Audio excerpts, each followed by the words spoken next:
اس بات چیت میں کاربین نے غزالہ یا آپ کا نام نہیں لیا تھا، لیکن میرے لیے اس نتیجے پر پہنچنا مشکل نہیں تھا کہ یہ بات آپ ہی کے بارے میں ہو رہی ہے۔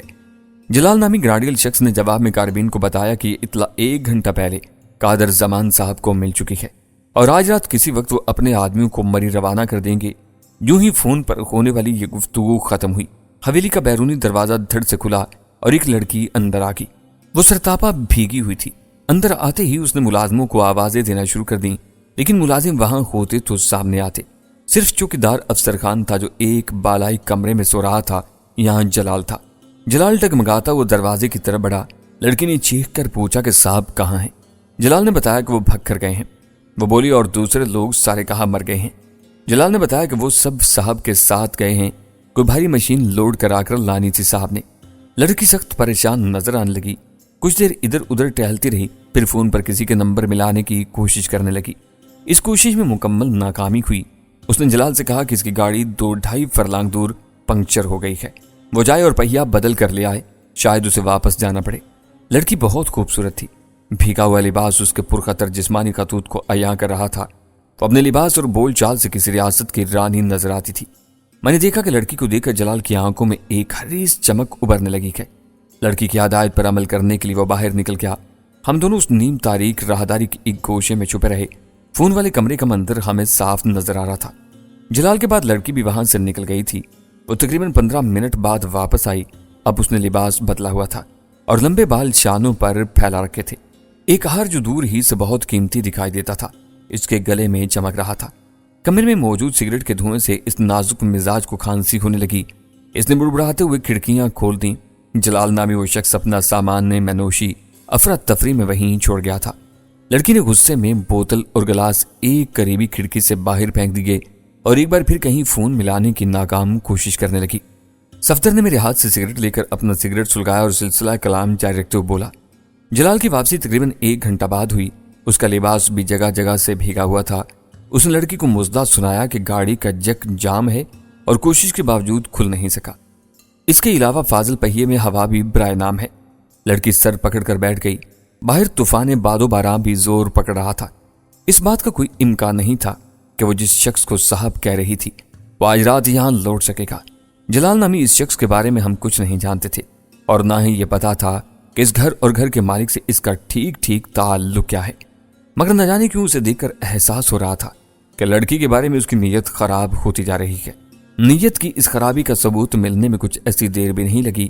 تقریباً 10 منٹ بعد جب میں اور زنی گل زینے چڑھ کر بالائی منزل پر جانے اور وہاں کا جائزہ لینے کا سوچ رہے تھے، ایک نشست گاہ کی طرف سے لڑکی کی چیختی ہوئی آواز ابھری، خرامی کتے، میں تیری جان لے لوں گی، میں تجھے زندہ نہیں چھوڑوں گی۔ اس کے ساتھ ہی دھما چوکڑی کی آوازیں آنے لگیں۔ چند لمحے بعد لڑکی پھر چیخی، افسر خان، افسر خان، کوئی ہے؟ بچاؤ، خدا کے لیے بچاؤ۔ پھر میز الٹنے اور کراکری وغیرہ ٹوٹنے کی آوازیں آئیں۔ لڑکی کی چیخیں دردناک ہوتی جا رہی تھیں۔ اب ہمارے لیے خاموش تماشائی بنے رہنا آسان نہیں تھا۔ میں نتائج سے بے پرواہ ہو کر اٹھا اور بھاگتا ہوا موقع پر پہنچ گیا۔ نشے کی زیادتی سے جلال کی صورت غیر انسانی ہو گئی تھی۔ لڑکی قالین پر گری ہوئی تھی اور وہ اسے بری طرح بھنبوڑ رہا تھا۔ یوں لگتا تھا بدبو اور بدصورتی خوشبو اور خوبصورتی کو چبانے کی کوشش کر رہی ہے۔ میں نے جاتے ہی ایک زوردار ٹھوکر اس کے سر پر رسید کی۔ وہ لڑک کر مغلیہ طرز کی ایک منقش کرسی سے ٹکرایا، لیکن فوراً سنبھل کر کھڑا ہو گیا۔ اس کی سرخ آنکھوں میں حیرت نظر آ رہی تھی۔ میں نے موقع کا فائدہ اٹھا کر ایک زوردار لات اس کی چھاتی پر رسید کی۔ وہ پشت کے بل دیوار سے جا ٹکرایا۔ دیوار سے ٹکراتے ہی جیسے اس پر جنون طاری ہو گیا۔ اس نے دیوار پر آویزاں 2 سنہری کلاڑیوں میں سے ایک اتاری اور پوری وحشت سے مجھ پر حملہ آور ہو گیا۔ میرے پاس کمانی دار چاقو تھا۔ اس کمرے میں ہم دونوں کے درمیان زبردست لڑائی ہوئی۔ مد مقابل سخت جان اور لڑائی بھڑائی کا ماہر تھا۔ اگر وہ نشے میں نہ ہوتا تو شاید میں اسے زیر نہ کر سکتا۔ تقریباً 5 منٹ ہم ایک دوسرے سے گتھم گتھا رہے۔ آپ جا کر دیکھیے گا، اس کمرے کی ہر شے ٹوٹ پھوٹ چکی ہے اور دیواروں پر خون کے چھینٹے ہیں۔ جلال کی کلاڑی کا ایک وار میں نے ہاتھ پر روکا تھا۔ یہ زخم اس کی نشانی ہے۔ دونوں گھٹنوں پر سخت چوٹیں آئی ہیں اور اب زیادہ سردی کی وجہ سے تکلیف دے رہی ہیں۔ بلاخر جلال نامی وہ شخص میرے ہاتھوں شدید زخمی ہو کر گر گیا۔ لڑکی کے کہنے پر میں نے اس کی مشکیں کس دیں اور منہ میں کپڑا ٹھونس کر ایک سٹور نما کمرے میں پھینک دیا۔ میں جو کچھ ٹیلی فون پر سن چکا تھا، اس کے بعد ضروری تھا کہ فون پر جھنگ سے پنڈی کے لیے بس پکڑوں اور مری روانہ ہو جاؤں۔ لیکن لڑکی جس نے اپنا نام ارجمند بانو بتایا تھا مجھ پر بہت بھروسہ کرنے لگی تھی اور چاہتی تھی کہ میں اور زرین گل صبح تک اس کے ساتھ رہیں۔ حالانکہ جلال نیم بے ہوشی کی حالت میں بندھا پڑا تھا، پھر بھی وہ اس سے خوف کھا رہی تھی۔ ارجمند کے اصرار اور موصلہ دھار بارش کی وجہ سے ہمیں چند گھنٹے مزید اس حویلی میں رکنا پڑا۔ صبح 4 بجے کے قریب جو ہی بارش کا زور ٹوٹا، میں اور زرین گل باہر نکلے اور ڈھونڈتے کھوجتے ارجمند کی پنکچر کار تک پہنچ گئے۔ یہ نئے ماڈل کی شیراٹ تھی۔ جلال نے بکواس کی تھی کہ اس کا جگ کام نہیں کر پا رہا، فاضل پہیے میں ہوا کم ہے۔ ہم نے 5 منٹ میں شیراٹ کا پہیہ بدلا اور واپس حویلی میں پہنچ گئے۔ حویلی کے بیرونی دروازے کو مقفل کرنے کے بعد ارجمند ہمارے ساتھ ہی گاڑی میں آ بیٹھی۔ وہ میری لڑائی بڑھائی سے کافی متاثر نظر آتی تھی۔ میں نے اسے اپنا نام راجو بتایا ہے اور ظاہر کیا ہے کہ مجبوری کے تحت چھوٹے موٹے جرائم کرنے والا بے روزگار شخص ہوں۔ اپنے مخصوص نوابی لہجے میں وہ کہنے لگی، راجو، ہمیں تمہارے ہی جیسے کسی نوجوان کی تلاش تھی۔ ہم تم دونوں کو نوکری دیں گے، تنخواہ معقول ہوگی، کھانا پینا رہا اس سب کچھ مفت۔ اس نے مجھے خوشاب کا ایڈریس دیا اور کہا کہ ہم کل یا پرسوں دن میں کسی وقت اس ایڈریس پر پہنچ جائیں۔ صفدر نے جیب سے ایک نہایت دیدہ زیب وزٹنگ کارڈ نکال کر مجھے دکھایا۔ اس پر RS افراہیم کا نام لکھا تھا اور خوشاب کے سب سے فیشن ایبل علاقے کا ایڈریس درج تھا۔ یہ وزٹنگ کارڈ دیکھ کر مجھے مالک محمد کی یاد آ گئی۔ اس نے بتایا تھا کہ پرانی حویلیاں خریدنے کا شغل قادر زمان کا اپنا نہیں ہے۔ اس کا ایک ولایت پلٹ دوست ایسی عمارتوں میں دلچسپی لیتا ہے اور وہ خوشاب کا رہنے والا ہے۔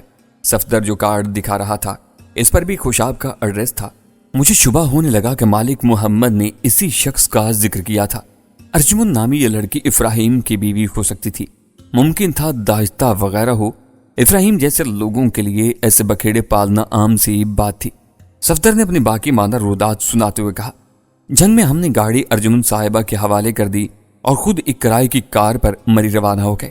راستے میں مجھے خیال ہے کہ غزالہ کی کوئی ڈاکٹر دوست اسلام آباد میں رہتی ہے اور مری میں اس کا ذاتی بنگلہ ہے، یا ان ممکن تھا کہ مری میں آپ کو اسی بنگلے میں رکھا گیا ہو۔ اس بنگلے کا ایڈریس فریال سے معلوم ہو سکتا تھا۔ پنڈی پہنچتے ہی میں نے مرکزی ٹیلی گراف آفس کے سامنے کار رکوائی اور لاہور میں فریال سے فون پر بات کی۔ فریال نے بنگلے کا ایڈریس دے کر ہمارا کام بہت آسان کر دیا۔ ہم 7 بجے یہاں پہنچے تھے۔ آتے ہی ہم نے یہ کمرہ کرائے پر لے لیا اور پھر آپ کو بنگلے سے نکالنے کے لیے روانہ ہو گئے۔ ہمارا خیال تھا کہ بنگلے میں آپ سے ملاقات ہو سکتی ہے، لیکن اس بات کا یقین نہیں تھا، اور یہ بات تو وہم و گمان میں بھی نہیں تھی کہ غزالہ نے آپ کو یہاں ایک کمرے میں بند کر کے باہر پہرا بٹھا رکھا ہوگا۔ میں نے گارڈ سے غزالہ کا پوچھا تو وہ بولا کہ میم صاحب کہیں باہر کیا ہوا ہے۔ میں نے گارڈ کی باتوں سے اندازہ لگا لیا کہ آپ بھی اندر ہی ہیں اور یہ گارڈ اپنی دانست میں آپ کا پہرا دے رہا ہے۔ میں نے اسے کہا کہ میں اندر بیٹھ کر میم صاحب کا انتظار کرنا چاہتا ہوں۔ وہ خر دماغ گارڈ کی طرح دم پر کھڑا ہو گیا۔ مجبوراً مجھے اس سے نمٹنا پڑا۔ صفدر کی رودات سے یہ بات ثابت ہوتی تھی کہ شفتہ نے اس فون کال کے بارے میں کسی کو کچھ نہیں بتایا تھا جو 4 روز پہلے غزالہ نے اسے بنگلے سے کی تھی، اور لاہور میں ابھی تک یہی سمجھا جا رہا تھا کہ کرم ایجنسی کے بھڑکے ہوئے قبائلیوں نے مجھے اور غزالہ کو اغوا کر لیا ہے۔ غالباً شفتہ کو زبان بندی کی یہ ہدایت غزالہ ہی نے کی تھی، اور اس ہدایت کا مقصد یہ تھا کہ میں ہر قسم کے پرخطر رابطوں سے الگ تھلگ رہوں۔ میں نے سگریٹ کا طویل کش لیتے ہوئے صفدر سے پوچھا، اب کیا ارادے ہیں جناب کے؟ تو بولا، فی الحال تو آپ اس کمرے کے اندر رہیں اور آرام کریں۔ یقینی بات ہے کہ پورے مری میں آپ کی تلاش ہو رہی ہے۔ خدا کا شکر ہے کہ مال روڈ پر کوئی مصیبت کھڑی نہیں ہوئی، ورنہ جس طرح غزالہ نے ہمیں بیچ بازار روک لیا تھا، کوئی بھی شکاری کتا آپ کو تاڑ سکتا تھا۔ ہمیں یہاں کم از کم کل دوپہر تک رکنا ہوگا، پھر براستہ نتیا گلی ایبٹا آباد روانہ ہوں گے اور وہاں سے نکل چلیں گے سیدھے خوشاب۔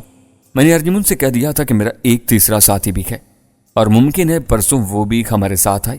وہ بولی، اگر تمہارا ساتھی ہے تو ظاہر ہے تمہاری طرح کارآمد اور قابل اعتماد ہوگا، تم اسے لا سکتے ہو۔ میرا خیال ہے شاہجہاں صاحب، ان پرانی حویلیوں والے چکر کا کوئی سرا ہمارے ہاتھ آنے والا ہے۔ میں نے کہا، ممکن ہے تم ٹھیک کہہ رہے ہو، لیکن اگر ارجمند اور افراہیم کا تعلق قادر زمان وغیرہ سے ہے تو ہم افراہیم کی رہائش گاہ پر کسی بھی وقت پہچانے جا سکتے ہیں۔ اس کا انتظام تب ترتاب نے بڑی اچھی طرح کر لیا ہے جناب۔ زرین گل نے گفتگو میں ٹانگ اڑائی، انہوں نے بیگم صاحبہ سے فرمایا ہے کہ ہم پر قتل متل کا الزام ہے، پولیس ہم کو ڈھونڈتا پھرتا ہے، کھلے عام نہیں پھر سکے گا ہم۔ اس بات پر بیگم صاحبہ بڑا کچھ ہوا، کہنے لگا، ایسا الزام جوان مردوں پر ہی آتی ہے، ہم کو تم پر پورا بھروسہ ہے کہ تم ہمارے کام کا آدمی ثابت ہوگا، تم پریشانی مت لو، ہم تم کو کھلے عام نہیں چھوڑے گا، بڑا حفاظت سے سنبھال کر رکھے گا، تم اس قابل ہے کہ تمہیں سنبھال کر رکھا جائے۔ بیگم صاحبہ نے اور بھی بہت سی باتیں کہا۔ زرین گل کی چھوٹی چھوٹی آنکھوں میں شوقی لہرانے لگی۔ چائے کی چسکی لے کر بولا، ہم کو تو لگتا ہے استاد اپنے صفدر صاحب نے ایک رات میں بیگم صاحبہ کے دل میں گڑبڑ کو ٹالا کر دیا۔ وہ بڑے میٹھے میٹھے لہجے میں بول رہا تھا صفدر صاحب سے، ویسے وہ ہے خوبصورت، ہم نے اپنی 30 سالہ زندگی میں ایسا لڑکی کم ہی دیکھا ہے۔ صفدر نے سنجیدگی سے کہا، زرین گل صاحب میرا خیال ہے کہ ابھی ہم میں اتنی بے تکلفی نہیں ہوئی کہ تم ایسا مزاق کر سکو۔ ایک تو ایسی بھونی بات کر رہے ہو، اوپر سے خود کو 30-35 سال کا بتا رہے ہو۔ کچھ خدا کا خوف کرو، 45 سال سے کم عمر نہیں ہے تمہاری۔ کسی خامی کی وجہ سے بندے کی شادی نہ ہو سکے تو اس کا یہ مطلب نہیں کہ وہ ہمیشہ 30 سال ہی کا رہتا ہے۔ صفدر کا آخری جملہ پوری طرح زرین گل کی سمجھ میں نہیں آیا تھا اور وہ منہ کھول کر بات کی تہہ تک پہنچنے کی کوشش کر رہا تھا۔ شادی کی بات پر مجھے صفدر کی شادی یاد آ گئی۔ میں نے اسے پوچھا، تمہاری شادی کا کیا بنا؟ وہ بولا، وہی جو فلموں میں بنتا ہے، عین نکاح کے موقع پر بتی چلی جاتی ہے اور جب واپس آتی ہے تو دلہن غائب ہو چکی ہوتی ہے۔ میرے والے واقعے میں دلہن تو غائب نہیں ہوئی، لیکن وہ شخص غائب ہو گیا جس کے بغیر شادی نہیں ہو سکتی تھی۔ یعنی آپ ایک دم افراتفری مچ گئی، سب کچھ دھرے کا دھرا رہ گیا۔ میرے خیال میں جو ہوا اچھا ہوا، اپنا اپنا نظریہ ہوتا ہے۔ میرا نظریہ ہے کہ پرمسرت موقع سے زیادہ خوشی موقع کے انتظار میں ہوتی ہے۔ جیسے عید سے اچھا وہ دن لگتا ہے جب دوسرے دن عید ہوتی ہے، اب پھر نئے سرے سے عید کا انتظار کریں گے، اور یقین ہے کہ اس عید میں آپ اور غزالہ بھی ہمارے ساتھ شریک ہوں گے۔ زرین گل بولا، یہ عید مید کا بات کان سے نکل آیا استاد جی؟ ابھی تو بڑا عید کا گوشت بھی ہضم نہیں ہوا ہے، اس وجہ سے تمہارے دماغ میں کوئی ڈھنگ کی بات نہیں آتی۔ صفدر نے کہا، ہر کھانا آخری سمجھ کر نہ کھایا کرو۔ میں نے کہا، یار تم لوگوں کو فکر بازی سوجی ہے، مجھے اس بے وقوف لڑکی کی فکر ہے، بہتر تھا ہم اسے ساتھ ہی لے آتے۔ صفدر بولا، غزالہ اتنی نہ سمجھ بھی نہیں ہے جی، جو لڑکی آپ کو لاہور سے انٹا غفیل کر کے یہاں لا سکتی ہے، آپ کو ایک کمرے میں محصور کر سکتی ہے اور آپ کی حفاظت کے لیے مسلح گارڈز کا انتظام کر سکتی ہے، تو اپنا برا بھلا بھی سوچ سکتی ہے، اور سب سے اہم بات یہ ہے کہ اسے قادر زمان کے گماشتوں سے کوئی شدید خطرہ لاحق نہیں ہے۔ یہ بات طے ہے کہ جب تک قادر زمان کی بیوی کو بچہ نہیں ہوگا وہ خود اس کی حفاظت کرے گا۔ مجھے 100% یقین ہے کہ اس نے ایک بندے کے کان میں بات ڈال دی ہوگی کہ ڈاکٹر غزالہ کو کوئی نقصان نہ پہنچے۔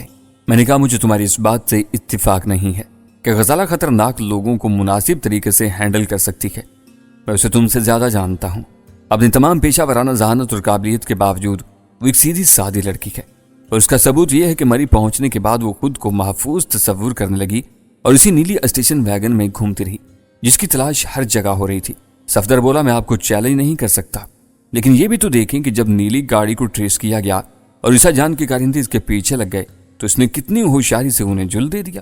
وہ دیر تک انہیں مری اور سنی بینک کی سڑکوں پر چکر دیتی رہی اور پھر مرحبا ہوٹل کے سامنے گاڑی چھوڑ کر ایک ریسٹورنٹ کے عقبی دروازے سے نکل گئی۔ میرا خیال ہے کہ اس واقعے کے بعد اس نے آپ کے لیے گارڈز کا انتظام کیا ہوگا۔ ممکن ہے آپ کے پاسپورٹ اور سنگاپور کے ٹکٹ کا انتظام بھی اس کے بعد ہی ہوا ہوگا۔ میں نے مسکراتے ہوئے کہا، اگر وہ اب تک واقعی دانش مندی کا ثبوت دیتی رہی ہے تو پھر چاہیے تھا کہ تم اس کی دانش پر بھروسہ کرتے اور مجھے جانے دیتے سنگاپور۔ وہ بولا، میں کب کہہ رہا ہوں کہ میں دانش مندی کر رہا ہوں؟ یہ تو مردانہ ہٹ دھرمک ہے اور چسکا ہے، خرابہ پیمائی کا اور اوکھلی میں سر دینے کا، اور میں جانتا ہوں کہ آپ کے سر میں بھی اس طرح کا سودا ہے، ورنہ کیوں آپ شنکر شکرا کی محبت میں ایسے بے قرار ہوتے اور بھاگے بھاگے زوئے مشت میں اس سے معانقہ کرنے جاتے؟ مجھے یہ غلط فہمی ہے یا درست فہمی ہے کہ میں آپ کی فطرت پہچان گیا ہوں، اور یہ پہچان آپ کو معلوم ہے کس لیے ہوئی ہے؟ اس لیے کہ میری اپنی فطرت میں اس طرح کی گڑبڑ ہے۔ آپ اسے زبانی جمع خرچ نہ سمجھے شاہ جہاں صاحب، سچ کہتا ہوں مجھے یوں محسوس ہونے لگا ہے جیسے قادر زمان کے بعد اب عیسیٰ جان اور شنکر بھی ہمارے مشترکہ دشمن ٹھہرے ہیں۔ شنکر کے خلاف جو آگ آپ کے سینے میں بھڑک رہی ہے، اس کی چنگاریوں نے میرے سینے میں بھی الاؤ بھڑکا دیا ہے۔ جی چاہتا ہے آج رات ہی شنکر سے آمنا سامنا ہو جائے اور ہم اپنے دل کے ارمان پورے کر سکیں۔ میں نے دیکھا ڈبی دار قمیض کے نیچے سے صفدر کے بازوں کی مچھلیاں ابری ہوئی تھیں اور سینہ دیوار نظر آ رہا تھا۔ اس کی آنکھیں بتا رہی تھیں کہ وہ ایک وفادار اور جانباز دوست کی آنکھیں ہیں، ایسا دوست جو جان بن کر جان میں سما جاتا ہے اور جس پر زندگی کی کٹھن ترین گھڑیوں میں بھی آنکھ بند کر کے اعتبار کیا جا سکتا ہے۔ میں کچھ دیر بڑی وارفتگی سے صفدر کی آنکھوں میں دیکھتا رہا، پھر خود بخود ایک فکرہ میرے ہونٹوں پر آ گیا۔ میں نے کہا، صفدر مجھے آپ مت کہا کرو، وعدہ کرو کہ آئندہ مجھے اجنبیوں کے نہیں دوستوں کے لہجے میں پکارو گے۔ صفدر نے کہا، یہ تو بڑی مشکل میں ڈال رہے ہیں آپ۔ میں نے کہا، ابھی تو تم کہہ رہے تھے کہ تمہیں مشکلوں کا چسکا ہے۔ وہ کہہ کر مار کر ہنس دیا۔ میرا خیال ہے مجھے اپنے الفاظ واپس لینے چاہیے۔ سارے الفاظ نہیں، میں نے اسے ٹوکا، صرف جناب، آپ اور فرمائیے وغیرہ واپس لے لو۔